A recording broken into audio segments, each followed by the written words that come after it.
அன்பானவர்கள் அனைவருக்கும் இனிமையான மகிழ்வான வணக்கங்கள். இன்று மார்கழி மாதம் 25ஆம் நாள் திருப்பாவை திருவம்பாவையை கேட்டுக்கொண்டிருக்கக்கூடிய அனைத்து அன்பர்களின் வாழ்வில் பகவானுடைய அருள் நீக்கமற நிறைந்திருக்கும் என்பதில் சந்தேகமே கிடையாது. இன்று திருப்பாவையில் கோதை நாச்சியார் என்ன சொல்கிறார் என்பதை பார்ப்போம் வாருங்கள்.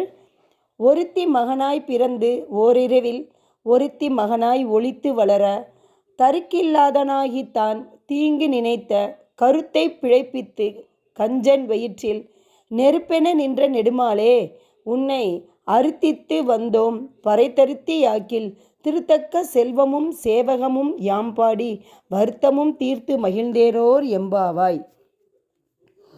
தேவகி, வசுதேவர், யசோதை, நந்தகோபர் என்று 4 இயற்றிய தவத்துக்கு ஈடு இணையற்ற வரமாக கண்ணன் பிறந்தான்.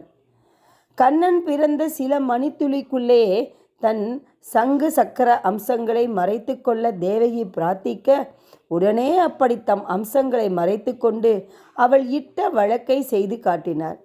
சிறைச்சாலையில் பிறந்த சில மணித்துளிக்குள்ளாகவே கொடும் இரவில் கொட்டும் மழையில் பெருக்கெடுத்து ஓடும் ஆற்று வெள்ளத்தை கடந்து வேறொருத்திக்கு மகனாக போய் சேர்ந்தான்.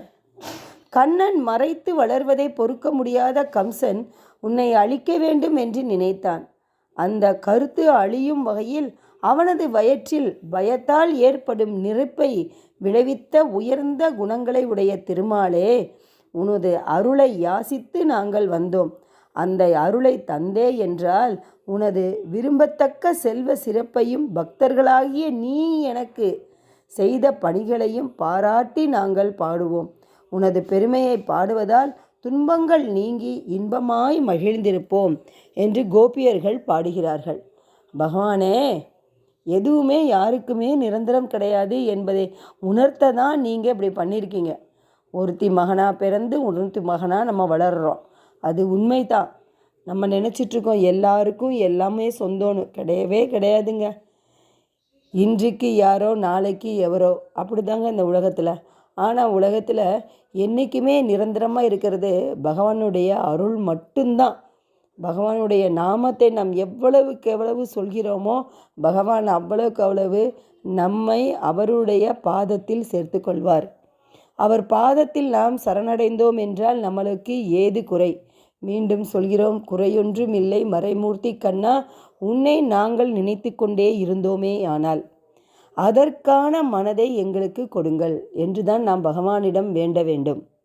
அதை தவிர நமக்கு வேறு எதுவுமே வேண்டுதலில்லை. அவனுடைய அருள் இருந்தால் என்றும் எல்லாமே சுகம்தான் நமக்கு. அடுத்தது திரும்பாவை திருப்பள்ளி எழுச்சியில் மாணிக்க வாசகர் என்ன சொல்கிறார் என்று பார்ப்போம் வாருங்கள்.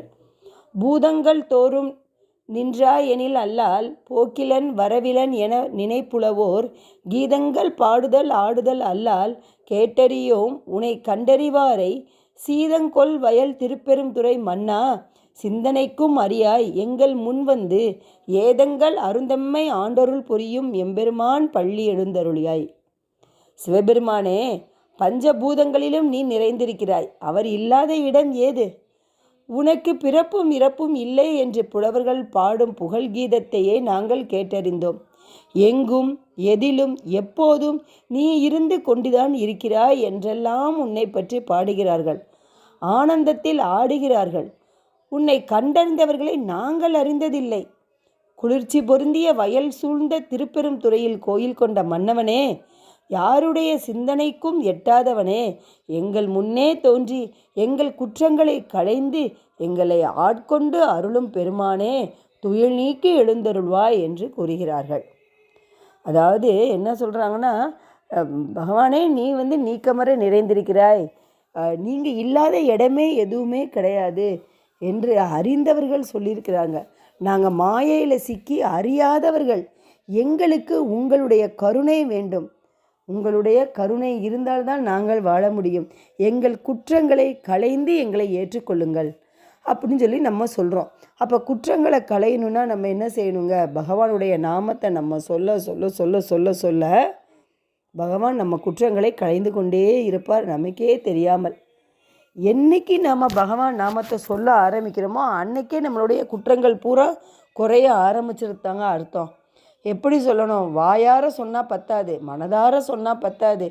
நம்மளுடைய எல்லா அவயங்களும் ஒன்று கூடி பகவானை நாம் தியானித்தோமே ஆனால் அவர் நம்மிடம் வந்து நமக்கு வேணுங்கிறது எல்லாமே அவர் செய்வார்.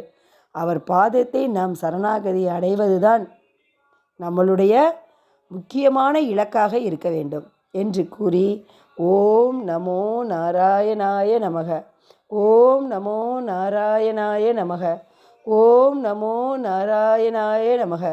திருச்சிற்றம்பலம். ஓம் நம சிவாய, ஓம் நம சிவாய, ஓம் நம சிவாய. தென்னாட்டுடைய சிவனே போற்றி, எந்நாட்டவர்க்கும் என் இறைவா போற்றி போற்றி என்று கூறி மீண்டும் உங்களை சந்திக்க வருகிறேன். நன்றி, வணக்கம். வாழ்க வளமுடன், வாழ்க வையகம். பகவானின் அனுகிரகம் என்றும் நமக்கு நீக்கமற நிலைத்து நிற்கும். இந்த வீடியோ உங்களுக்கு பிடிக்கும்னு நினைக்கிறேன். லைக் பண்ணுங்கள், ஷேர் பண்ணுங்கள் அண்ட் சப்ஸ்கிரைப் பண்ணுங்கள். தேங்க்யூ.